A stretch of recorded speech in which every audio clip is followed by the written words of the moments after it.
فصل نمبر 94 میں نبی صلی اللہ علیہ وسلم کے پانی پینے کے طریقے کی حکمتیں. صحیح مسلم میں حضرت انس بن مالک سے حدیث مروی ہے، انہوں نے بیان کیا کہ رسول اللہ صلی اللہ علیہ وسلم پانی 3 سانس میں پیتے تھے اور فرماتے تھے کہ اس سے بڑی سیرابی، خوشگواری اور بیماریوں سے نجات ملتی ہے. یعنی اگر بہت پیاس بھی لگی ہے تو پانی ایک دم نہیں پیتے تھے، 3 حصوں میں پیتے. لیکن اس کا یہ مطلب نہیں کہ آپ 2 سپ پانی پی رہے ہیں تو اس کو بھی 3 سانس میں پیئیں. اس کا یہ مطلب نہیں. فرض کریں اگر آپ صرف 1 یا 2 گھونٹ پانی پی رہے ہیں تو اس کو آپ پی سکتے ہیں ایک وقت میں.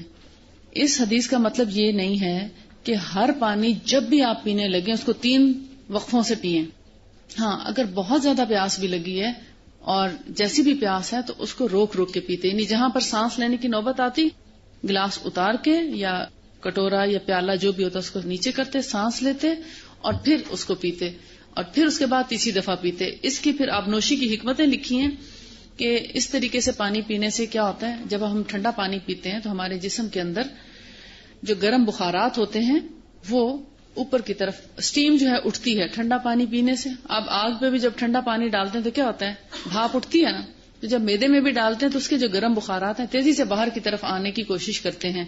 یہ پیج نمبر 324 پر آپ اس کو دیکھیں کہ ایک فائدہ یہ بھی ہے کہ جب پینے والا پہلی مرتبہ پانی پیتا ہے تو گرم بخارات دخانی میں دھوئیں کی طرح جو پہلے سے قلب و جگر پر ہوتے ہیں اس جگہ پر ٹھنڈا پانی پہنچنے کی وجہ سے اوپر کی طرف بھاپ کی شکل میں اٹھتے ہیں جس کو طبیعت دور کرتی ہے، یعنی سانس لینے سے. مگر جب ایک ہی مرتبہ میں پانی پی لیا جائے تو ادھر سے ٹھنڈا پانی پیا جاتا ہے اور ادھر سے بخارات اوپر آتے ہیں اور دونوں ایک دوسرے کی مدافعت میں باہم ٹکرا جاتے ہیں جس کی وجہ سے اچھو لگ جاتا ہے. اس طرح پانی پینے والے کو پانی سے پورے طور پر سیرابی بھی نصیب نہیں ہوتی اور نہ خوشگواری حاصل ہوتی ہے. عبداللہ بن مبارک اور بہقی وغیرہ نے نبی صلی اللہ علیہ وسلم سے یہ حدیث روایت کی ہے کہ آپ نے فرمایا کہ جب تم میں سے کوئی پانی پیے تو اسے ٹھہر ٹھہر کر چسکی لے کر پیے اور غٹا غٹ نہ پیے کیونکہ اس سے جگر کی بیماری یا جگر کا درد ہوتا ہے. کہتے ہیں کہ یہ حدیث ضعیف ہے، صحیح نہیں ہے، لیکن چونکہ اس طریقے سے پینے سے نقصان ضرور پہنچتا ہے، ہو سکتا ہے کہ یہ بیماریاں نہ ہوں، کچھ اور ہوں، یا ہو سکتا ہے یہ ہوں بھی صحیح مگر اس کی روایت ضعیف ہے. اور 325 پیج پر نبی صلی اللہ علیہ وسلم سے روایت ہے کہ اونٹ کے پانی پینے کی طرح تم ایک سانس میں پانی نہ پیو بلکہ 2 یا 3 سانس میں پانی پیا کرو اور پینے سے پہلے بسم اللہ الرحمن الرحیم کہو اور پینے کے بعد حمد ثنائے الہی بیان کرو. اس کے بھی کہتے ہیں ایک راوی ضعیف ہے، لیکن یہ ایک مسنون طریقہ ہے کہ جب بھی کچھ کھاتے تو آپ دعا پڑھتے، یعنی پانی پیتے وقت بھی بسم اللہ کہتے اور پانی پی کر اللہ کا شکر ادا کرتے. اور عمومی رویہ آپ کا یہ تھا کہ پانی 3 سانس میں پیا جانا چاہیے. اور امام احمد بن حنبل رحمۃ اللہ علیہ نے فرمایا کہ جب کھانے میں 4 باتیں اکٹھی ہو جائیں تو سمجھ جاؤ کہ کھانا مکمل ہو گیا. کھانے کے شروع میں بسم اللہ پڑھنا، کھانے کے بعد حمد باری تعالی کرنا اور کھانے والوں کی کثرت یعنی مل کر بیٹھ کر کھانا کھانا اور کھانا حلال قسم کا کھانا. یہ جو ہیں 4 چیزیں اگر اکٹھی ہو جائیں تو کھانے کھانے کا بہت مزہ دوبالا ہو جاتا ہے. فصل نمبر 95 میں برتنوں کی حفاظت کے متعلق ہدایات نبوی. امام مسلم نے اپنی صحیح مسلم میں جابر بن عبداللہ کی حدیث نقل کی ہے. جابر کا بیان ہے کہ میں نے نبی صلی اللہ علیہ وآلہ وسلم کو فرماتے ہوئے سنا کہ اپنے برتنوں کو ڈھانک دو اور مشکیزوں کو باندھ دو، اس لیے کہ سال میں ایک رات ایسی ہوتی ہے جس میں بلا نازل ہوتی ہے. جن برتنوں پر ڈھکن نہ ہو یا جن مشکیزوں میں بندھن نہ ہو ان میں اس وبا کی بیماری گر پڑتی ہے. اگر یہ پانی اس طرح اوپن پڑا رہے تو کیا ہوگا؟ جراثیم آئیں گے، ارد گرد کی فضا کا اثر ہوگا اس پانی میں. کوئی کھانس رہا ہے، کوئی چھینک رہا ہے تو ہوا میں ذرات شامل ہوتے ہوتے جب ہوا ادھر سے گزرے گی تو اس میں بھی اپنا اثر چھوڑے گی. لیکن اگر یہ برتن ڈھکا ہوا ہے تو اس میں کسی قسم کی کسی بھی فضا کا کوئی نقصان دہ اثر نہیں ہوگا. مشک کا منہ بھی باندھ کے رکھتے تھے اور جب بھی ایسی کسی چیز سے مشک ہے یا گھڑا ہے اس میں سے جب آپ پانی انڈیلنے لگے تو تھوڑا سا پانی گرا دیں. کیوں؟ کنارے پہ ہو سکتا ہے رات کو کوئی کیڑا گزرا ہو تو اس کو بھی کھنگالنا ایک مسنون طریقہ ہے. پھر صحیح حدیث میں آپ صلی اللہ علیہ وسلم سے ثابت ہے کہ آپ نے برتنوں کو ڈھانک کر رکھنے کا حکم دیا، خالی برتن بھی، یعنی یا تو اس کو الٹا کر دیں یا ڈھانک دیں، چاہے ایک لکڑی ہی اس پر کھڑی کر دی جائے.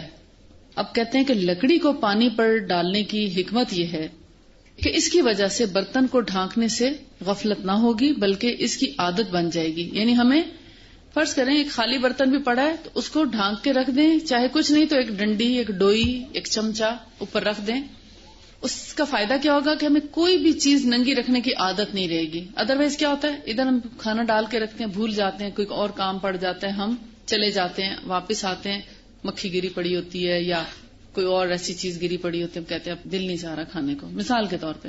لیکن اگر ہم نے کھانا ڈالا ہے, کہیں بھی جانے لگے, اوپر پلیٹ ایک اور دے دیں, کچھ نہیں پڑا, چمچی رکھ دیں, بسم اللہ پڑھ کے چمچ اوپر کھڑی کر دیں, تو کیا ہوگا, ہمیں اس سے عادت بنی رہے گی. اور اس میں ایک اہم نقطہ یہ بھی ہے کہ کبھی اگر کوئی جانور رینگتا ہوا پانی میں گر جائے تو لکڑی کا سہارا لے کر باہر آ جائے گا, گویا یہ لکڑی اس کے لیے پل کا کام دے گی اور وہ گرنے سے بچ جاتا ہے. یعنی بعض اوقات آتا ہے کیڑا, جانا چاہتا ہے مگر اس کے اوپر سے گزرتے گزرتے دوسری طرف اتر جاتا ہے, اور اگر گر گیا تو پھر بھی اس لکڑی کے سہارے نکل جائے گا. اور یہ روایت بھی صحیح ہے کہ آپ نے مشکیزے کو باندھتے ہوئے, یعنی اگر پانی مشک کے اندر ہے تو اس کو باندھتے ہوئے بسم اللہ الرحمن الرحیم پڑھنے کا حکم دیا, اس لیے کہ برتن ڈھانکتے وقت تسمیہ کیا ہوتا ہے, بسم اللہ پڑھنے سے شیطان دور بھاگ جاتا ہے اور کیڑے مکوڑے بھی اس کی بندش کی وجہ سے دور رہتے ہیں. رسول اللہ صلی اللہ علیہ وسلم نے فرمایا کہ جب رات اپنا بازو پھیلائی, نیچے حاشیے میں دیکھیے حدیث لکھی ہے, صحیح حدیث ہے, کہ جب رات اپنا بازو پھیلائے یا شام ہو جائے تو اپنے بچوں کو روکو. کہاں؟ گھروں میں, اس لیے کہ شیاطین اس وقت پھیلتے ہیں, اور جب رات کا ایک پہر گزر جائے تو تم انہیں ایک بستر پر سلا دو, یعنی الگ بستر پر, اور دروازہ بند کر دو اور اللہ کا نام لو. یعنی دروازہ بند کرتے وقت بسم اللہ پڑھ کر دروازہ بند کرو, کیونکہ شیطان بند دروازے کو نہیں کھولتا. یعنی جس دروازے کو بسم اللہ پڑھ کر بند کیا جائے تو وہ دروازہ شیطان نہیں کھول سکتا. اور مشکیزوں کو باندھو اور باندھتے وقت اللہ کا نام لو, بسم اللہ پڑھو, اور اپنے برتنوں کو ڈھانک کر رکھو اور بسم اللہ پڑھ کر ڈھانکو. مراد یہ ہے کہ بسم اللہ پڑھ کر ڈھانکو, خواہ اس پر کوئی چیز کھڑی کر کے ہی ڈھانکو, اور چراغوں کو بجھا دیا کرو, یعنی سوتے وقت بتیاں بند کر دیا کرو. اب اس سے کیا پتا چلتا ہے؟ سب سے بڑا اصول یہ ہے زندگی بھر کے لیے, آج آپ نے سیکھا مگر اپنی ہمیشہ کی زندگی کے لیے, اور اپنی آنے والی نسلوں کو یہ بات سکھائیں کہ کھانا کبھی ننگا نہ ہو, پانی کبھی اوپن نہ رکھیں. رات کو جیسے بیڈ سائڈ ٹیبل پہ آپ گلاس رکھ کے سوتے ہیں یا بوتل میں پانی رکھ دیتے ہیں اور بعض اوقات ڈھکن نہیں ہوتا اوپر, کبھی اوپن چیز نہ چھوڑیں, اور اگر رہ گئی ہے تو اس کو پیئے نہیں, اس لیے کہ یقیناً اس میں شیطان نے منہ مارا ہوگا. جو بھی کھلی چیز کھانے کی یا پینے کی پڑی ہوگی, ڈونگوں میں سالن ڈال کے ٹیبل لگا کے پرے نہ ہٹیں, یا تو اس کو ڈھکیں, اور اگر نہیں تو اسی ڈونگے کا جو چمچہ ہے اس کو بسم اللہ پڑھ کر اوپر کھڑا کر دیں. بے شک آڈ لگے, یہ ہماری سنت ہے, یہ ہمارا لائف سٹائل ہے, یہ ہمارا طریقہ ہے, ہم مسلمان ہیں, ہم شیطان کو منہ مارنے کی اجازت نہیں دے سکتے. یا تو اس کا ڈھکن دیں, ڈھکن نہیں ہے تو ڈوئی کھڑی کر دیں, اس کا چمچہ کھڑا کر دیں. اگر ان کا لائف سٹائل ہے ننگا رکھنے کا تو ہوتا رہے, یہ ہمارا لائف سٹائل ہے, کیونکہ ہمارے نبی نے فرمایا ہم اپنی صحت کی حفاظت کرنا چاہتے ہیں, ہم بیمار نہیں ہونا چاہتے, ہم وہ کھانا نہیں کھانا چاہتے جس میں ہم سے پہلے شیطان منہ مار جائے, چاہے مہمانوں کی لگایا ہو چاہے اپنے لیے ہو. آپ کی اپنی ہنڈیا ہے, ہنڈیا پکتے ہوئے ننگی چھوڑ کے مت جائیں. اگر باہر کہیں ہٹنا ہے اس کو چاہے آدھا ڈھکن بھی ہو, ڈھکنا ضرور ہو. برتن دھو کے سیدھے کھلے چھوڑ کے مت رکھیں, ان کو یا تو الٹا دیں اور یا پھر ڈھک کے رکھیں. پتیلیاں ہیں دھو کے ہم کہتے ہیں چلیں ہم اب الماری میں رکھ رہے ہیں, اور بعض اگر الماری میں چھپکلی داخل ہو جاتی ہے, اور سیدھی پڑی ہوئی ہانڈیوں میں چھپکلی کا پیشاب اور مینگنے پڑی ہوئی نظر آتی ہیں. ہوتا ہے ایسے, ہم نے غور ہی نہیں کبھی کیا کہ ہے کیا. ہم کون سا دیکھتے ہیں کہ جو برتن اٹھا کے استعمال کرنے اس کے اندر کیا لگا, ہم تو کہتے دھو کے رکھا تھا, صحیح ہونا چاہیے, ہوگا پکا لی اس میں ہانڈی, جو گندگی ناپاکی. تو پھر آپ دیکھیں کہ سال میں ایک رات ایسی ہوتی ہے جس میں وبا نازل ہوتی ہے. پہلی حدیث آپ نے پڑھی برتنوں کی حفاظت سے متعلق میں, کہ سال میں ایک رات ایسی ہوتی جس میں وبا نازل ہوتی ہے, اور جن برتنوں پر ڈھکن نہ ہو یا جن مشکیزوں کے بندھن نہ بندھے ہوں ان میں وہ بیماری ٹپک پڑتی ہے. اور ایسے برتنوں میں کھانا کھا کر پھر لوگ بیمار ہوتے ہیں, اور وہ کھانا جو ننگا پڑا ہو اس کو کھا کر لوگ بیمار ہوتے ہیں. ہم کو نہیں معلوم وہ سال کی رات کون سی تھی, یہ نہیں بتایا گیا, اس لیے ہم ہر رات کو ہی وہ رات شمار کرتے ہوئے یہ سمجھتے ہوئے ہمیشہ ڈھک کے رکھنے کا ہمارے لیے حکم ہے. لہٰذا آج کے بعد یہ عادت بنا لیں کبھی خالی برتن ہو تو ڈھکن کے بغیر نہ ہو یا الٹا رکھے، اور اگر کھانا ڈالا ہے، پانی پینے کی چیز ڈالی ہے، اس کو اوپر نہ رکھے. جتنی دیر میں آپ کھانا کھا رہے ہیں اتنی دیر میں آپ اپنے سامنے رکھ سکتے ہیں، لیکن جب کھانا کھا چکے، یعنی اگر کھانا بچ گیا ہے، جیسے ڈونگے میں سالن بچ جاتا ہے تو اس کو ڈھک کے ہی رکھیں. بعض آپ دیکھیں کہ لوگوں کو نظر کس طرح لگتی ہے، کسی کی نظر پڑتی ہے نا کھانے پہ، اور جب وہ بائٹ لے رہا ہوتا ہے تو بعض اوقات اس بائٹ ہی کو نظر لگ چکی ہوتی ہے اور وہ کھاتا ہے، انسان کو تکلیف دے جاتا ہے.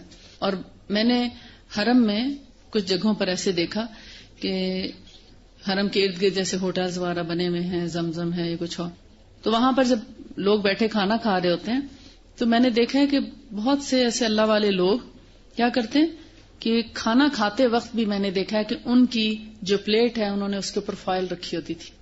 مثلا چاول کھا رہے ہیں تو چاول کی جس سائڈ سے کھا رہے ہیں صرف اتنی جگہ اوپن ہوتی تھی اور باقی جگہ وہ کور کر کے رکھتے تھے. مطلب اتنے بھی کانشیس لوگ ہیں کہ وہ جو پلیٹ جس میں ہم کھا رہے ہیں وہ بھی تھوڑی سی ڈھکی ہوئی ہو تو بہتر ہے، وہ بھی ننگی نہ ہو. یعنی جس کے پاس علم ہوتا ہے وہ فائدہ حاصل کر لیتا ہے عمل کے بعد.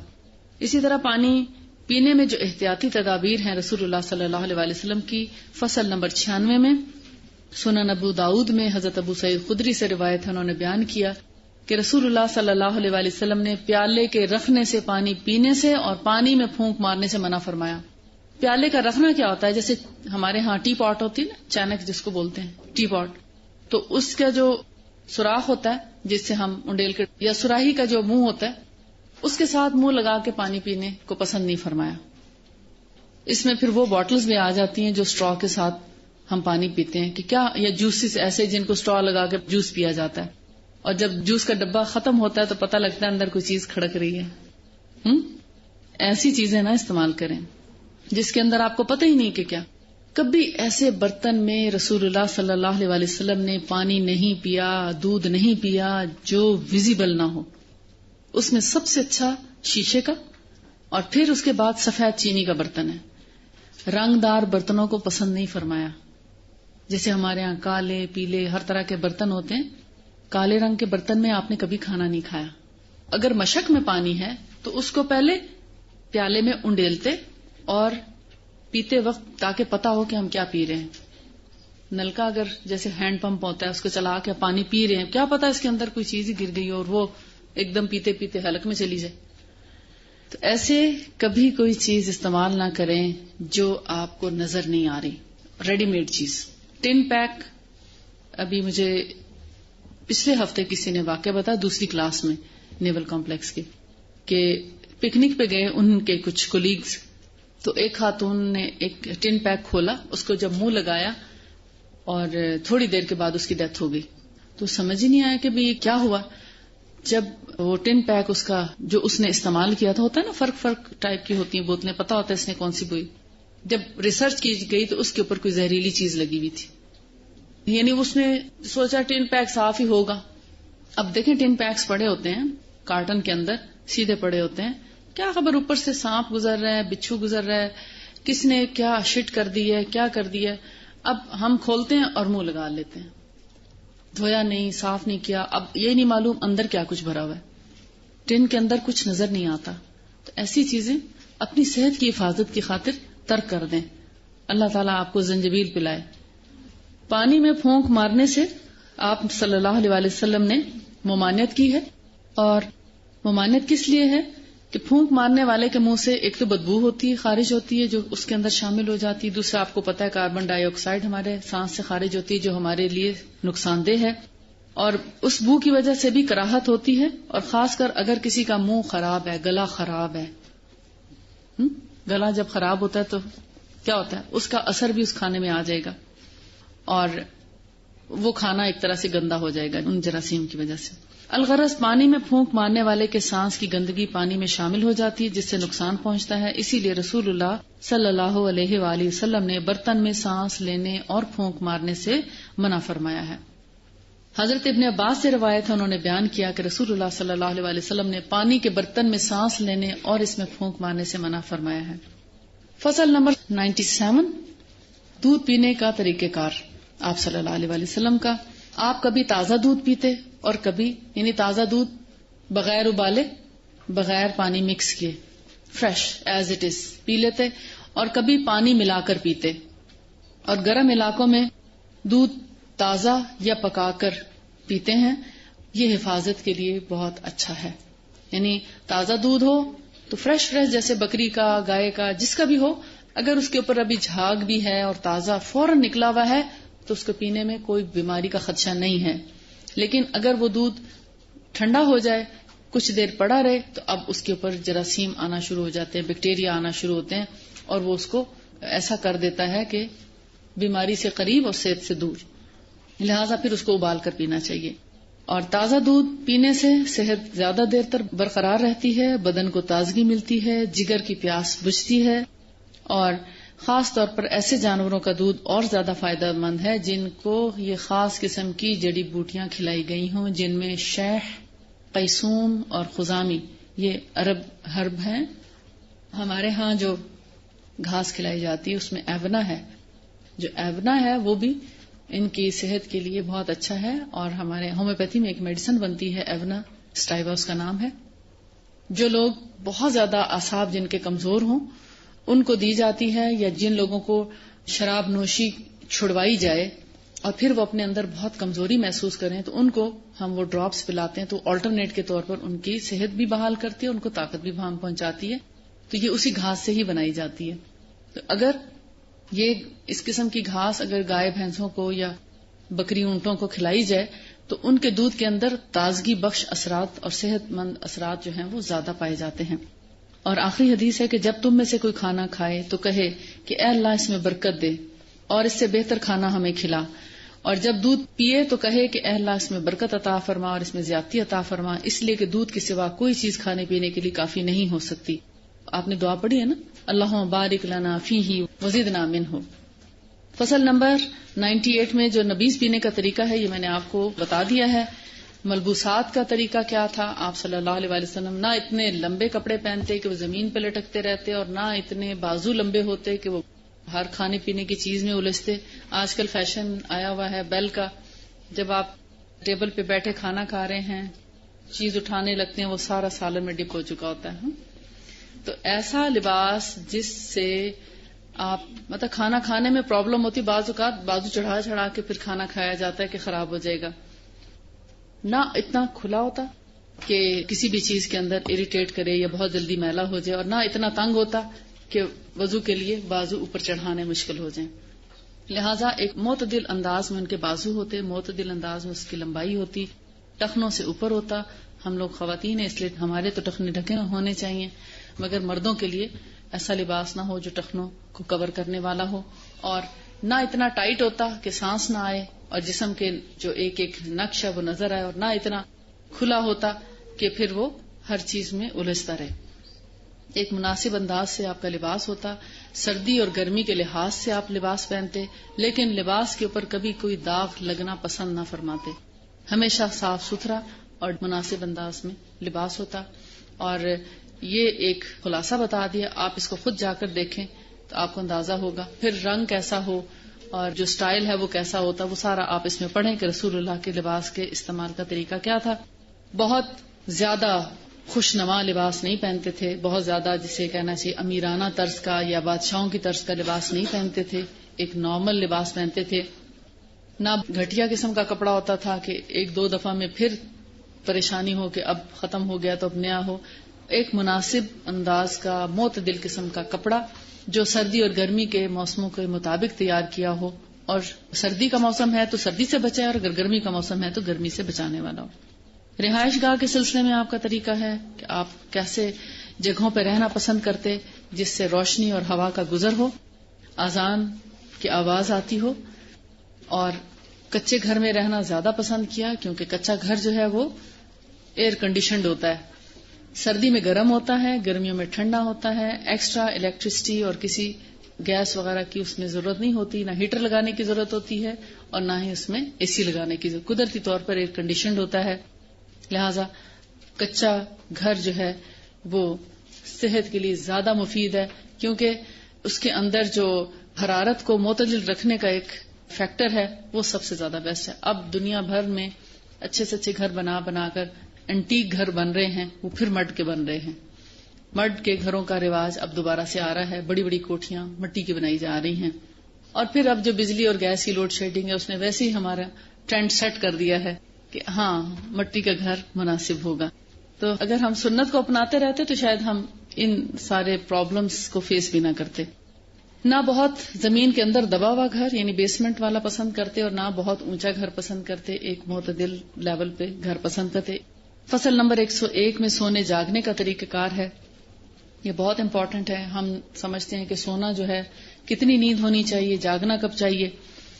جس نے آپ صلی اللہ علیہ وسلم کے سونے اور جاگنے کے طریقے پر غور کیا اسے بہت اچھی طرح معلوم ہو گیا کہ آپ کی نیند نہایت معتدل اور اعضاء اور جوارے اور بدن کے لیے نفع بخش ہوتی تھی.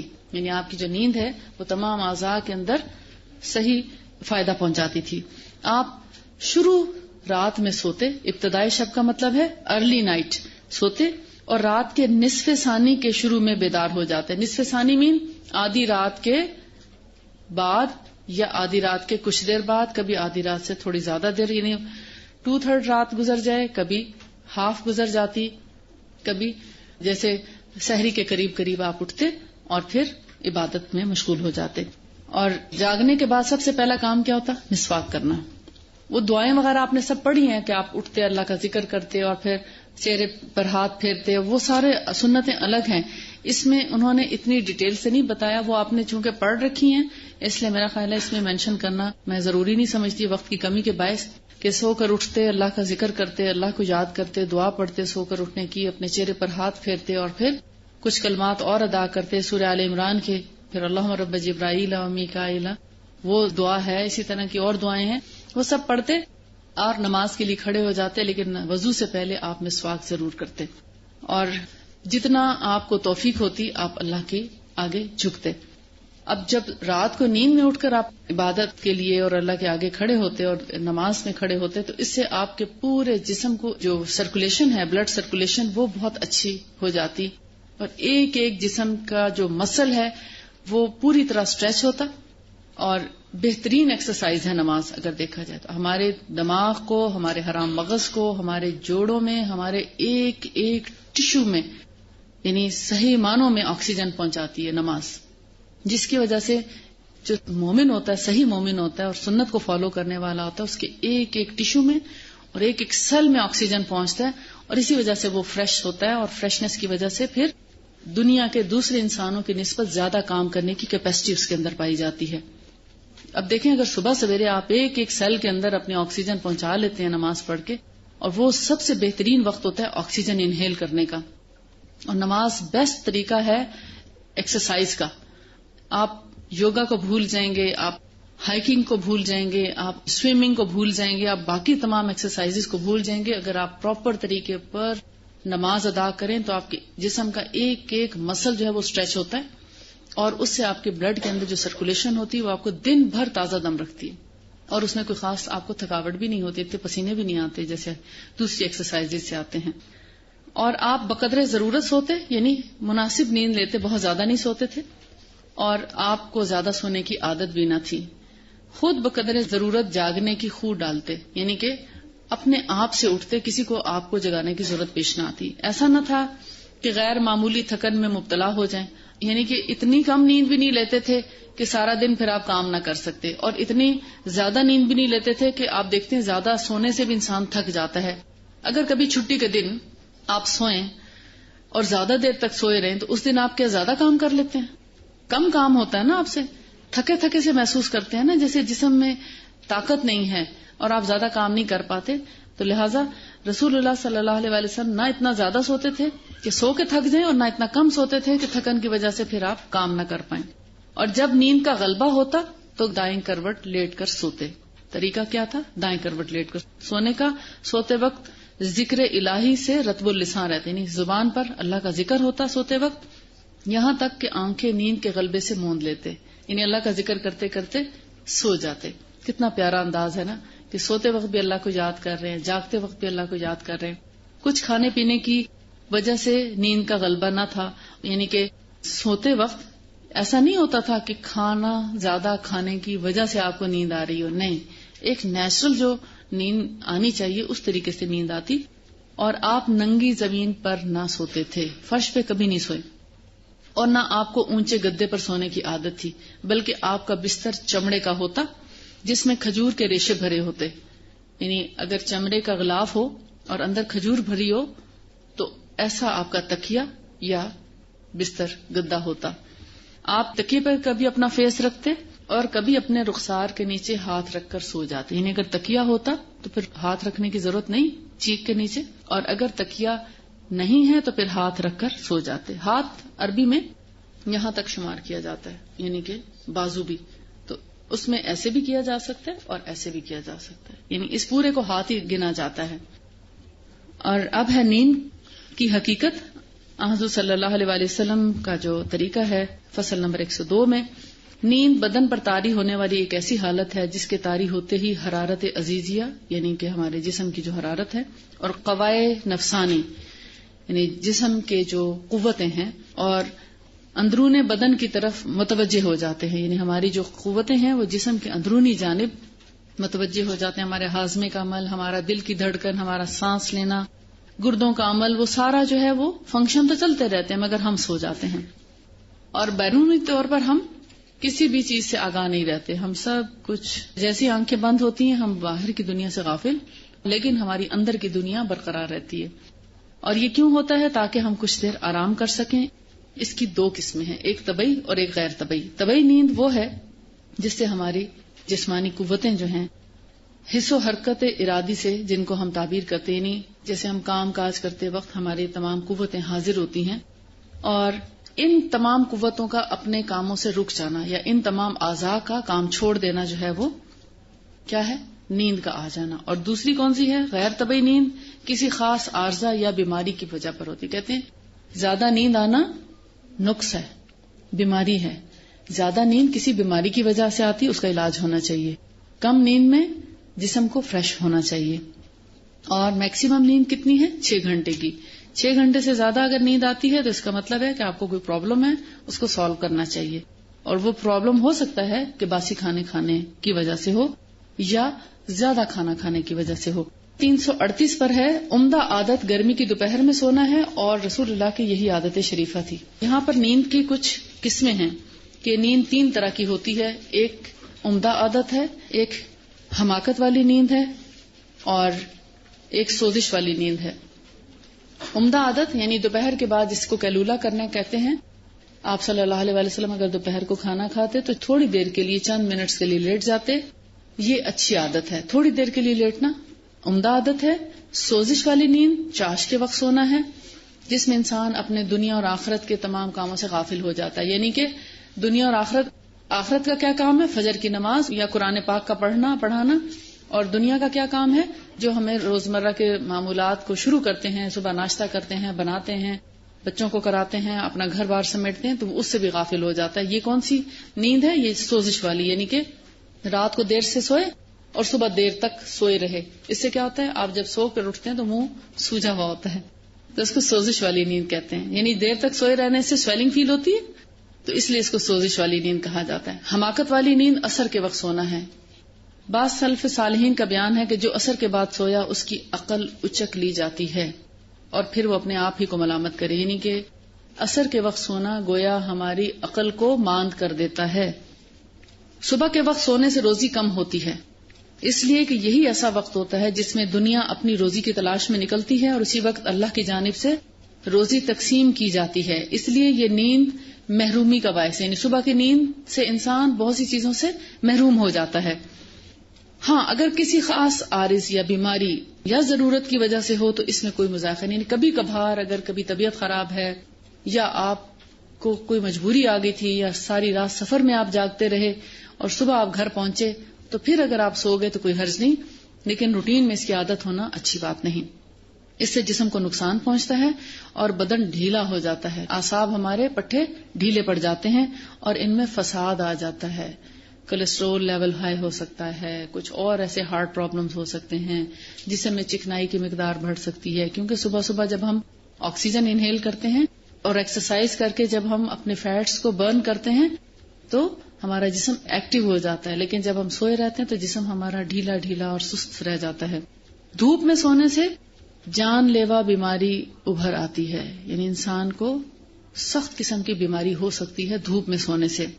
سونے کے وقت جسم کا بعض حصہ دھوپ میں اور بعض حصہ سائے میں ہو تو اور زیادہ خرابی ہے، یعنی کہتے ہیں کہ آدھی دھوپ اور آدھی چھاؤں میں سونا بھی نقصان دہ ہے۔ جب تم میں سے کوئی دھوپ میں ہو اور سایہ سمٹ جائے کہ بعض حصہ دھوپ اور بعض حصہ سائے میں ہو تو اس کو چاہیے کہ وہ کھڑا ہو جائے یا وہ جگہ چھوڑ دے، یعنی ایسی جگہ چھوڑ دے جہاں چھاؤں آ رہی ہو کہ ایک حصہ دھوپ میں اور ایک حصہ چھاؤں میں، اس سے بیماری ہوتی ہے، کیونکہ نبی صلی اللہ علیہ وسلم نے فرمایا کہ آدمی دھوپ اور چھاؤں میں نہ بیٹھے، یعنی آدھی دھوپ اور آدھی چھاؤں میں نہ بیٹھے۔ صحیحین میں برا بن عازب سے مروی ہے کہ رسول اللہ صلی اللہ علیہ وسلم نے فرمایا کہ جب سونے کے لیے بستر پر جانے لگو تو نماز کی طرح وضو کر لو، یہ ہے صحیح سنت طریقہ، یعنی سونے سے پہلے وضو کرنا، پھر اپنی دائیں کروٹ لیٹ کر یہ دعا پڑھو، اے اللہ میں نے اپنے آپ کو تیرے سپرد کیا، اللہم انی اسلمت وجہی الیک، یہ دعا پڑھے اور اپنا رخ تیری طرف کر لیا اور اپنے معاملے کو تیرے سپرد کیا اور اپنی پشت کی ٹیک تیری طرف لگائی، تجھ سے پہم دعا کرتے ہوئے یا التجا کرتے ہوئے، تیرے سوا میرا کوئی ٹھکانہ اور پناہ گاہ نہیں، میں تیری اس کتاب پر ایمان لایا جسے تو نے نازل فرمایا اور تیرے اس رسول پر ایمان لایا جس کو تو نے مبعوث فرمایا، اور تو ان کلمات کو اپنا آخری کلمہ بنا، یعنی کہ اگر میں اس رات میں مر رہا ہوں تو یہ میرے نامہ اعمال میں آخری کلمات ہوں۔ اور اگر کہا جاتا ہے، رسول اللہ نے فرمایا کہ اگر تم اسی رات مر گئے تو تمہاری موت دین خداوندی پر ہوگی، اس سے بڑی سعادت کیا ہو سکتی ہے؟ ایک رات کا وضو کرنا اور دعا پڑھنا اور سنت طریقے سے سونا اگر ہماری آخرت اچھی کر دیتا ہے تو ہر رات سونے میں انسان کے اندر ایک جوش ابھرتا ہے، کہ جذبہ ابھرتا ہے کہ یقیناً میں بھی رسول اللہ کے اسی طریقے کے مطابق آئندہ سے سونے کی کوشش کروں گی۔ سنت تو آپ نے پہلے بھی پڑھی ہوں گی، مگر اپنی صحت کی حفاظت کے لیے بھی اگر آپ یہ شروع کرتے ہیں اور آپ ایک دفعہ شروع ہو جاتے ہیں اس پر، بے شک لالچ کے طور پر شروع ہوں، تو پھر ایک وقت آئے گا کہ آپ اپنی نیت کو درست کر لیں گے کہ نہیں، میں نے اس سنت کو سنت کے طور پر ہی اپنانا ہے، اپنی صحت کے لیے نہیں، سنت پوری کروں گی تو صحت بھی اچھی ہو جائے گی۔ صحیح بخاری میں حضرت عائشہ سے مروی ہے کہ رسول اللہ جب فجر کی 2 رکعت سنت ادا فرما لیتے تو اپنی دائیں کروٹ کچھ دیر کے لیے لیٹ جاتے، جیسے سحری میں آپ اگر تہجد پڑھتے رہتے اور بہت لمبا تہجد پڑھتے اور اس کے بعد جب اذان ہو جائے یا وقت ہو جائے فجر کا یا نہیں بھی وقت ہوتا تو 2 سنت وقت سے پہلے پڑھی جا سکتی ہیں، لیکن فرض اپنے وقت پر پڑھتے، تو 2 سنت پڑھ کر کچھ دیر لیٹتے سے کیا ہوتا ہے، انسان وقتی طور پر فرض کے لیے تھکاوٹ دور ہو جاتی، پچھلی نماز کی جو کھڑا رہنے کی وجہ سے تھکاوٹ ہوتی ہے، تو فرض کے لیے انسان پھر سے تیار ہو جاتا ہے کہ اب بہترین طریقے پر نماز فرض ادا کر سکے۔ تو یہ ہے مسنون طریقہ رسول اللہ صلی اللہ علیہ وسلم کا سونے کا۔ اور بیداری کا طریقہ کیا ہے؟ 103 فصل میں ہے۔ آپ کا بیداری کا طریقہ یہ تھا، یعنی بیداری سے مراد ہے صبح سو کر اٹھنے کا طریقہ۔ آپ صبح سویرے بانگ مرغ کے ساتھ بیدار ہو۔ بانگ مرغ کیا ہوتا ہے؟ مرغ جب اذان دیتا ہے وہ کون سا وقت ہوتا ہے؟ تہجد کا۔ تہجد تقریباً آج کل جیسے 2 بجے کے بعد سے 2:30 3 بجے 4 بجے 5 بجے تک بھی تہجد ہوتی ہے، تو مرغ اس وقت اذانیں دینا شروع کر دیتے ہیں، تو اس وقت آپ بیدار ہوتے، پھر اللہ کی حمد کرتے یعنی دعا پڑھتے اور اس کی تکبیر بجا لاتے، اللہ اکبر لا الہ الا اللہ اللہ اکبر، یا سبحان اللہ والحمد للہ ولا الہ الا اللہ واللہ اکبر۔ آپ نے بخاری میں پڑھا ہوگا الحمد للہ سبحان اللہ ولا الہ الا اللہ واللہ اکبر ولا حول ولا قوۃ الا باللہ العلی العظیم۔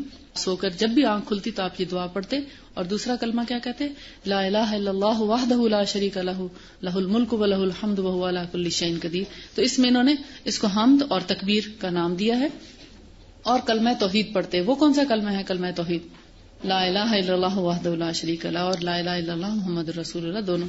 اور اس کے بعد دعا کرتے، پھر مسواک کرتے اور وضو کی تیاری فرماتے۔ کتنا خوبصورت انداز، آپ دیکھیں کتنا آئیڈیلسٹک وے ہے۔ صبح سویرے آنکھ کھلتی تو انسان سوچتا ہے پہلے کیا کروں، سنت کون سی ہے؟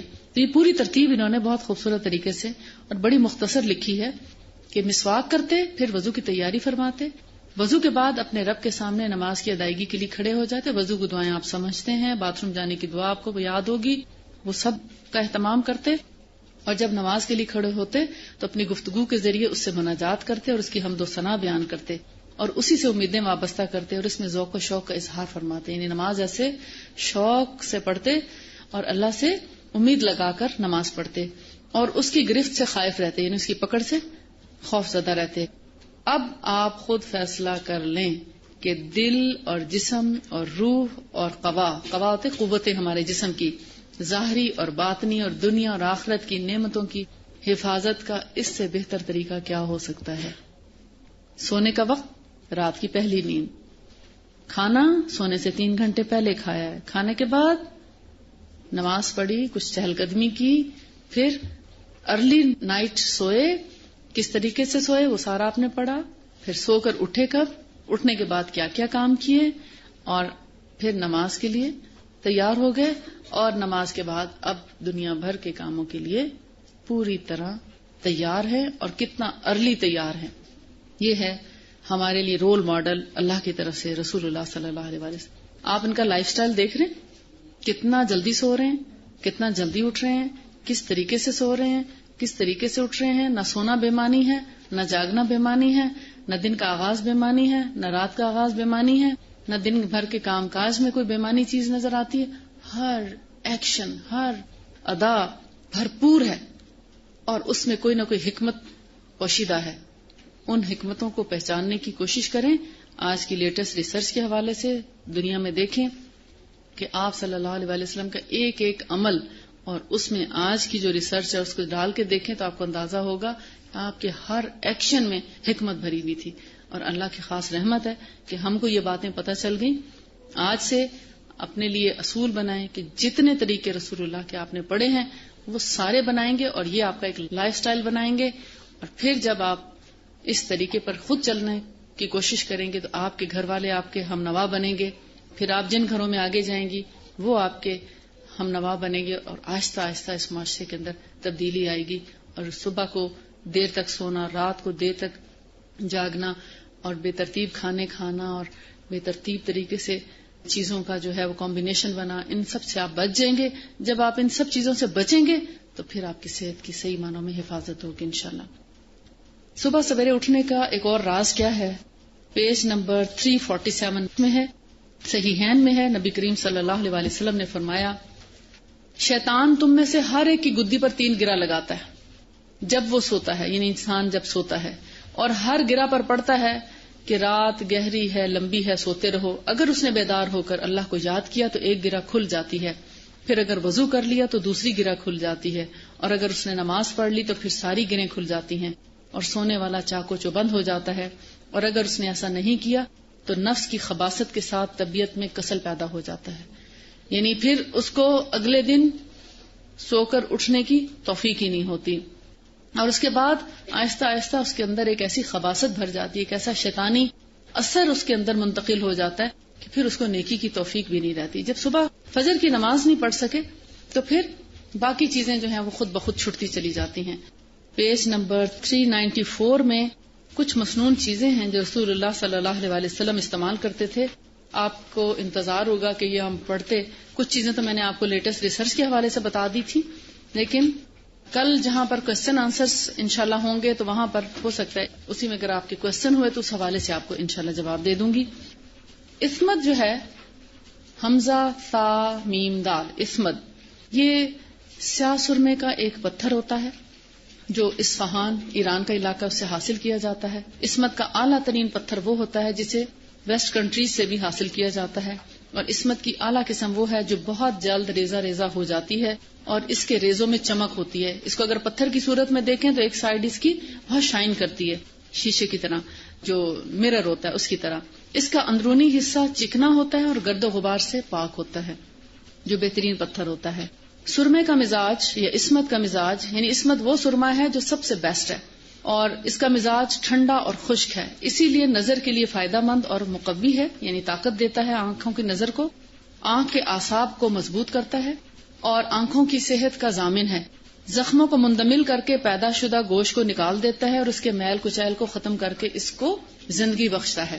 یعنی آنکھوں کے جو میل کچیل ہے اس کو دور کر کے زندگی اس لیے بخشتا ہے کہ آنکھیں جب صاف ہو جاتی ہیں تو انسان کو اچھے طریقے سے نظر آنا شروع ہو جاتا ہے. اور اگر پانی ملا شہد، یعنی کہ شہد کے اندر اگر پانی ملا کر سرمے کے ساتھ استعمال کیا جائے، مثال کے طور پر شہد اور پانی اگر ہم وزن ملا ہوا ہے، یا ایک حصہ شہد اور 3 حصے پانی یا 4 حصے پانی ہے، 1 قطرہ اور 3 قطرے آپ کر لیں، اس میں اگر آپ سلائی ڈپ کر لیتے ہیں اور پھر اس سلائی کے ساتھ آپ سرما لگانا جب شروع کرتے ہیں تو اس طریقے سے لگائے گئے سرمے سے سر درد ختم ہو جاتا ہے. یعنی ایسا سرما جس سے پہلے سلائی کو شہد اور پانی میں لگا لیا جائے اور پھر اس سلائی پر سرما لگا کر اگر آنکھوں پر لگائیں تو ایسے میں بہت سے سر درد ٹھیک ہو سکتے ہیں. ضروری نہیں کہ ہر سر درد ٹھیک ہو، لیکن کافی حد تک افاقہ ہو جاتا ہے. اور اگر اس کو باریک کر کے تازہ چربی مراد یعنی آپ اس کو گھی بھی سمجھ سکتے ہیں، گھی میں ملا کر جلے ہوئے حصے پر لگایا جائے، کس کو؟ عصمت کو یا سرمے کو، تو اس کے لیپ سے یعنی سرما اور گھی کا جو لیپ ہے یا وہ لوشن کی طرح بن جائے گی. تو اگر خدا نہ خواستہ کوئی حصہ جل گیا جسم کا تو اس کے اوپر اگر اس کا لیپ کر دیں اس لوشن کا، تو ایسا جلا ہوا حصہ جو ہے اس میں کبھی پس نہیں پڑے گی، ریشہ نہیں ہوگا اس میں.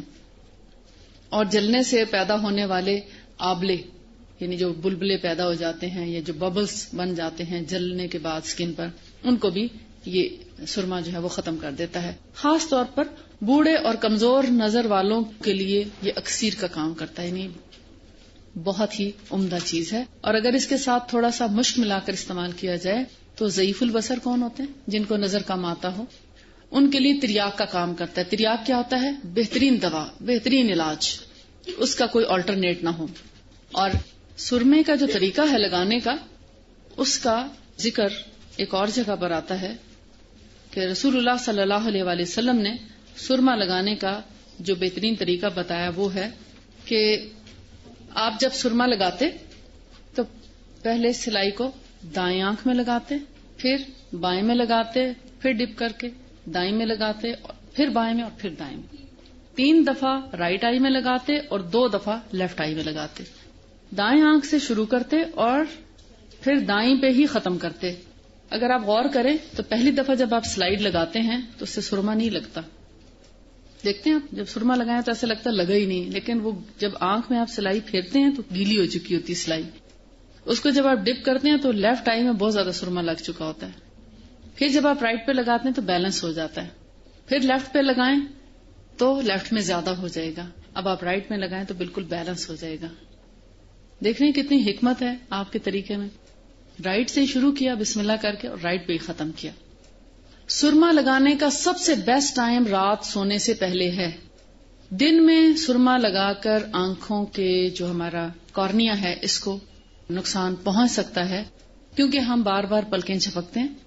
سرما لگانے کا جو سنت طریقہ ہے وہ ہے رات کے وقت سرما لگا کر سونا، اور اس کے بعد تاکہ آنکھوں کی پلکیں بار بار نہ جھپکی جائیں. اور جب رات بھر سرما ہماری آنکھوں میں لگا رہتا ہے تبھی وہ آنکھوں کے میل کچیل ریشے اور جو اس کے اندر ککرے پیدا ہو جاتے ہیں ان کو بھی ختم کر سکتا ہے. آپ صلی اللہ علیہ وسلم نے فرمایا یہ سرما یعنی عصمت تمہاری آنکھوں کی پلکوں کو گھنا کرتا ہے، نظر کو تیز کرتا ہے اور پلکوں کے گرنے کی جو پرابلمز ہیں ان کو بھی دور کرتے ہیں. یعنی جن لوگوں کی پلکیں گرتی ہیں اگر رات کو سرما لگانا شروع کر دیں تو ان کی پلکوں کے گرنے کا مسئلہ بھی حل ہو جائے گا.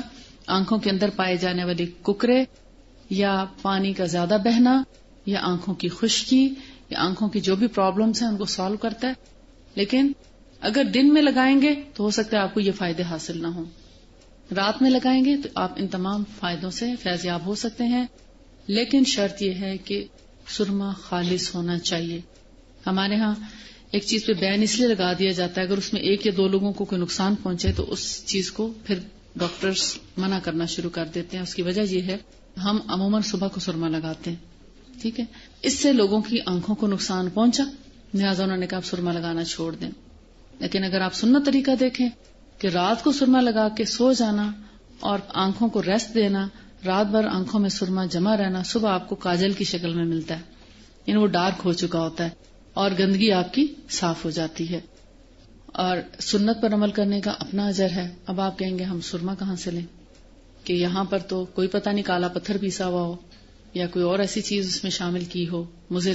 تو پھر تو سعودیہ کا سرما جو ہے وہ بیسٹ سرما ہے، اس میں ملاوٹ نہیں کی جاتی. اگر کبھی سعودی گورنمنٹ کو یہ پتہ چل جائے کہ کوئی ایسی کمپنی جو ہے وہ سرما ایسا لے کر آئی ہے مارکیٹ میں، اس کمپنی کو بھی بین کر دیا جاتا ہے اور فوری طور پر پورے ملک سے سرما غائب ہو جاتا ہے جب تک کہ خالص چیز اویلیبل نہ ہو۔ سرمے کے علاوہ اور بہت سی مفید غذائیں ہیں رسول اللہ صلی اللہ علیہ وآلہ وسلم کی، آپ روزمرہ کے خوراک میں روٹی، دال، ساگ کھاتے ہیں، یہ ساری بہت اچھی ہیں۔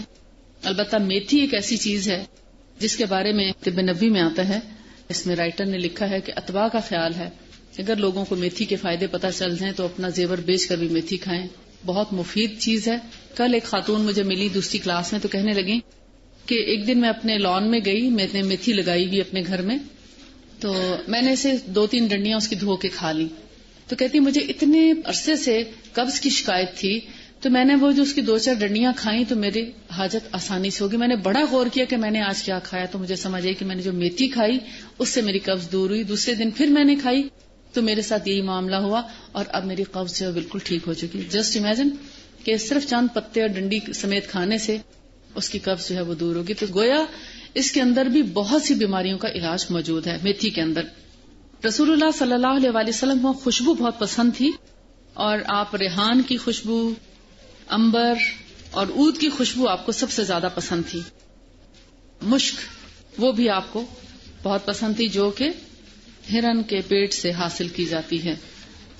اور مسواک کے ساری حکمتیں اور اس کے فائدے آپ نے پڑھے ہیں۔ مسواک کرنے سے کیا کیا فائدہ ہوتا ہے، صحیح بخاری کی جو مرفوع حدیث ہے اس میں نبی صلی اللہ علیہ وآلہ وسلم نے فرمایا، 444 پہ دیکھیں آپ، پیج نمبر 444، کہ اگر میری امت پر یہ بات شاق نہ ہوتی تو میں یقیناً ان کو ہر نماز کے وقت مسواک کرنے کا حکم دیتا، کیونکہ مسواک کے فائدے بے شمار ہیں۔ صحیحین کی ایک دوسری روایت میں ہے کہ جب رات کو نبی صلی اللہ علیہ وآلہ وسلم بیدار ہوتے تو اپنے منہ کو مسواک سے صاف کرتے۔ اور صحیح بخاری میں ایک اور مرفوع حدیث ہے جس میں کہ مسواک منہ کی صفائی اور اللہ کی رضامندی ہے، اور مسواک کرنا مستحب ہے۔ مسواک کرنے سے نہ صرف منہ کی صفائی حاصل ہوتی ہے بلکہ اس سے گلے کے مسئلے، منہ کی بدبو، مسوڑوں کا پھولا پن یعنی ان کا ورم، منہ سے زیادہ پانی آنا یا منہ کا خشک ہونا، یہ ساری چیزیں جو ہیں مسواک سے کافی حد تک آپ کنٹرول کر سکتے ہیں۔ ٹانسلز ہوں یا سور تھروٹ رہتا ہو، سور تھروٹ کیوں ہو جاتا ہے؟ اصل میں ہماری جو زبان کی جڑ ہے اس میں ایک لیئر سی جمی رہتی ہے، مسام ہوتے ہیں نا پیچھے، ٹیسٹ برڈز ہوتے ہیں، اس لیئر کے جمنے کی وجہ سے کیا ہوتا ہے، ہم جو بھی چیز کھاتے ہیں اس کا کچھ نہ کچھ اثر زبان کی جڑ پر قائم رہتا ہے۔ کھٹی چیز کھائی، کوئی ایسی ثقیل چیز کھائی، جیسی بھی، تو جب ہم سانس لیتے ہیں، بعض اوقات ناک بند ہوتا ہے، منہ سے سانس لیتے ہیں، تو جب منہ سے سانس لیتے ہیں تو فلٹر نہیں ہوتا وہ سانس۔ ناک کے ذریعے سانس لینے سے ناک کے اندر کے جو بال ہیں وہ اس ہوا کو فلٹر بھی کرتے ہیں، اور ناک کے اندر سے ہوا جب ہمارے پھیپھڑوں میں پہنچتی ہے تو ایک ٹیمپریچر کو برقرار کر کے لیول پہ لا کے اندر ہم سانس کو لیتے ہیں۔ لیکن جو لوگ منہ سے سانس لیتے ہیں وہ ڈائریکٹ ان کے گلے کو جا کے لگتا ہے، اور وہ چونکہ فلٹر نہیں ہوتی اس کے اندر کئی قسم کے بیکٹیریا، جراثیم جو ہیں وہ ہم انہیل کر لیتے ہیں، اور خاص طور پر جا کر وہ زبان کی جڑ پر پہلے سے آ جاتے ہیں۔ جب زبان کی جڑ پہ جا کے وہ بیکٹیریا جمتے ہیں تو اسی سے کیا ہوتا ہے، پھر آہستہ آہستہ ہمارا گلا خراب ہونا شروع ہو جاتا ہے۔ تو جن کی زبان کی جڑ صاف رہے ان کو گلے کے مسائل کا بھی کم سامنا کرنا پڑتا ہے۔ تو مسواک ایک ایسی پیاری چیز ہے، آپ کو طریقہ تو آتا ہوگا کہ دانتوں کو نہ صرف صاف کرنا چاہیے اس سے، بلکہ رسول اللہ صلی اللہ علیہ وآلہ وسلم کا طریقہ کیا ہے کہ آپ گلے کے اندر تک، اندر سے مراد یہ ہے جہاں تک مسام بنے ہیں زبان کے، وہاں تک مسواک کرتے، اور حدیث میں آپ نے پڑھا کہ آہ آہ کی آوازیں بھی آتی تھیں، جیسے انسان کو وامٹ آنے لگتی ہے، گلے کے اندر جب کوئی چیز حلق میں لگتی ہے تو آواز ایک نکالتا ہے اور کبھی کبھی وامٹ آ بھی جاتی ہے، تو اتنی دور تک اپنے گلے کی صفائی کیا کرتے تھے۔ تو جو شخص زبان، جڑ اور پیچھے حلق کے شروع تک اپنے زبان کو بہت اچھا سا صاف کرے تو اس میں کیسے کوئی بیماری پیدا ہو سکتی؟ گلے کی نظر اس سے تیز ہوتی ہے، گلے اور منہ کے مسائل جو ہیں وہ دور ہوتے ہیں، پھر زبان کی جڑ صاف کرنے کی وجہ سے ہماری منہ سے بدبو دور ہو جاتی ہے، پھر جن لوگوں کے دانتوں کے اوپر کریڑا جم جاتا ہے، کچھ ذرات ایسے ہیں جو چپک جاتے ہیں دانتوں کے ساتھ اور خاص کر جڑوں میں، اور اسپیشلی اندر کی طرف سے کالے ہونا شروع ہو جاتے ہیں، تو ایسی چیزوں کو سوائے مسواک کے کوئی چیز حل نہیں کر سکتی۔ اگر آپ جا کے ڈینٹسٹ کے پاس ان کو صاف بھی کرا لیں ان کو صاف وہ اتنے ہارش طریقے سے کرتے ہیں، اتنے ان نیچرل طریقے سے کیا جاتا ہے کہ اس کے بعد آپ کئی دن تک کھانا نہیں صحیح طرح سے کھا سکتے اور ٹھنڈا گرم لگتا رہتا ہے، کیونکہ کھرچ کھرچ کے اس کو صاف کرتے ہیں اور پھر دانت کی جو پالش ہے وہ ختم ہو جاتی ہے اور اس کے بعد پھر جلدی سے وہ جمنا شروع ہو جاتا ہے. لیکن جو لوگ مسواک کرتے رہیں تو ان کے دانتوں پر ایسی میل کچیل جمنے نہیں پاتی اور ڈاکٹر کا خرچ بھی بچتا ہے اور دانت بھی خوبصورت اور صحت مند رہتے ہیں اور زیادہ عرصے تک ان کی زندگی بھی رہتی ہے. جو مسواک ذرا خشک ہوتے ہیں ان کو تھوڑی دیر پانی میں بھگویا جا سکتا ہے، لیکن زیادہ دیر اس لیے نہ بھگوئیں کہ ان کے سارے منرلز تو ویسٹ ہو جائیں گے، کیونکہ مسواک کے اندر ایسے منرلز ہوتے ہیں جو ہمارے دانتوں، مسوڑوں، منہ کے لیے بڑے مفید ہیں. جن لوگوں کے منہ اتنے پک چکے ہیں کہ اب ان کے اندر مسواک وہ کر نہیں سکتے، تو سب سے پہلے سب سے سافٹ مسواک ہوتا ہے زیتون کا. تازہ زیتون کا نہیں، تازہ کا ذرا ہارڈ ہوتا ہے. تازہ زیتون کا بالکل فریش گرین کلر میں مسواک ملتا ہے، وہ ذرا ہارڈ ہوتا ہے، لیکن جو پک چکا ہوتا ہے براؤن کلر میں آ جاتا ہے تو اس کے ریشے خاصے سافٹ ہوتے ہیں. اس سے آپ شروع کریں، پھر آہستہ آہستہ پیلو، کیکر، نیم، ان سب پر بھی آ جائیں. نیم کا مسواک سب سے زیادہ اینٹی سیپٹک ہے، یعنی آپ کے جتنے جرمز اور بیکٹیریاز ہیں ان سب کو کل کرنے کے لیے بہترین دوا بھی ہے. اور مسواک بدل بدل کے کرتے رہنا چاہیے تاکہ ہر طرح کے جو فائدے ہیں وہ آپ کو حاصل ہو سکیں. 462 پیج پر آپ دیکھیں خوشبو کے بارے میں نبی صلی اللہ علیہ وسلم کیا بتا رہے ہیں. رسول اللہ سے یہ بات ثابت ہے کہ آپ نے فرمایا تمہاری دنیا کی 2 چیزیں مجھے بہت پسند ہیں، ایک عورت اور دوسری خوشبو، اور میری آنکھوں کی ٹھنڈک نماز میں ہے، یعنی دل میرا نماز میں لگتا ہے اور آنکھیں میری اس سے خوش رہتی ہیں. تو خوشبو جو ہے آپ کو پسند تھی، اور خوشبو میں بہت سی خوشبو ہیں، اور خوشبو لگا کر باہر مارکیٹ میں نہ جائیں. یہ عود کی خوشبو بڑی ہلکی ہوتی ہے، اس کا فائدہ یہ ہے بہت لائٹ ہوتی ہے. اگر اس کو ہم آرمپٹس میں لگا لیں تو کیا ہوگا، آپ کو تو خوشبو محسوس ہوگی، کسی دوسرے کو نہیں ہوگی، یا بہت قریب جو بیٹھا ہے اس کو محسوس ہوگی، دوسرے کو نہیں. اور یہ بہت تیز نہیں ہے کہ بہت دور تک پھیلے. اور عورتوں کی خوشبو دور تک نہ پھیلنے کا ایک فائدہ یہ بھی ہے کہ جتنے جن اور شیاطین آس پاس سے گزرتے ہیں وہ اس کی طرف زیادہ اٹریکٹ نہیں ہوتے. جبکہ تیز خوشبو اگر عورت لگائے تو جس کی خوشبو دور تک پھیلے، آس پاس سے گزرنے والے جن اور شیاطین جو ہیں اس عورت کی طرف متوجہ ہوتے ہیں اور پھر کچھ نہ کچھ نقصان بھی پہنچانے کا باعث بن جاتے ہیں. اس لیے ہمیں عورتوں کو جو ہلکی خوشبو کا کہا گیا، اس میں ایک حکمت یہ بھی ہے کہ ہم بہت سی بلاؤں سے بچے رہتے ہیں، اور یہ بلائیں صرف جنوں میں نہیں انسانوں میں بھی ہوتی ہیں. اسی لیے حکم ہے نا کہ ہلکی خوشبو عورت استعمال کرے کہ غیر محرم کو خوشبو نہ جائے، کیونکہ غیر محرم اگر اس خوشبو کو سونگیں گے تو خواہ اس عورت کی طرف اٹریکٹ ہوگا، اور ایک دفعہ جب اٹریکٹ ہو جائے تو آپ کو پتہ ہے پیچھا چھڑانا مشکل ہو جاتا ہے، اور پھر آپ کی اپنے عبادات میں خلل، آپ کے اپنے روزمرہ کے معمولات میں خلل، اور آپ کی جو توجہ ہے وہ اہم کاموں سے ہٹ کر ایک پریشانی کا باعث بن جاتی ہے. تو بہتر ہے ایسا کام ہی نہ کریں جس سے آپ کو مصیبت کا سامنا کرنا پڑے. ایسا ہے لسٹ تو ایسا میں نے تو چونکہ پڑھ کے یہ چیزیں سیکھی ہیں. بہت سی کتابیں، چھوٹی چھوٹی پتلی پتلی کتابیں آپ کی بلکہ بک سٹال پر بھی میں نے دیکھی ہیں، جن میں ایک تو ہے رسول اللہ کی غذائیں اور ان کے فوائد یا خواص، اور کچھ ایسی کتابیں ہیں جن کے اندر سبزیوں کے خواص لکھے ہوں گے، پھلوں کے خواص لکھے ہوں گے، یا بہت سی اور چیزوں کے خواص لکھے ہوں گے. تو ایسی کتابیں لیا کریں، ان کو پڑھا کریں. میں نے بھی اسی طریقے سے سیکھا ہے، یعنی ضروری نہیں کہ بھئی ساری چیزیں میں نے طب نبوی سے ہی سیکھی ہوں. میں نے ایسی کتابیں لے کر بڑے شوق سے میں نے خریدی کتابیں، اور ان کو پڑھ کے دیکھا پانی کا کیا فائدہ ہے، اس کے کیا خواص ہیں، سبزیوں کے، پھلوں کے، اناج کے، مختلف اناج جو ہیں وہ کیا کیا تاثیر رکھتے ہیں، اور اس کے علاوہ اور جیسے گھی ہے، شہد ہے، اور جتنی چیزیں ہم استعمال کرتے ہیں، دالیں وغیرہ یا اور چیزیں، تو ان کے کیا کیا خواص ہیں. تو یہ چیزیں پڑھنے سے ہی آتی ہیں. تو جتنا آپ کوشش کریں گے اتنا آپ کو ملتا جائے گا. لیس للانسان الا ما سعى. اگر آپ کو لسٹ مل بھی جائے گی تو وہ آپ رکھ کے کہیں بھول جائیں گے، اور پھر بھی آپ کو یاد نہیں رہے گا کہ کون سے خواص کس چیز کے ہیں. اس لیے جو چیز آپ تکلیف اٹھا کے حاصل کریں گے وہ آپ کو زیادہ دیر تک یاد بھی رہے گی اور فائدہ بھی دے گی. اس کو ہم یہیں پہ ختم کرتے ہیں. سبحانک اللہم و بحمدک، نشہد ان لا الہ الا انت، نستغفرک و نتوب الیک. السلام علیکم و رحمۃ اللہ وبرکاتہ.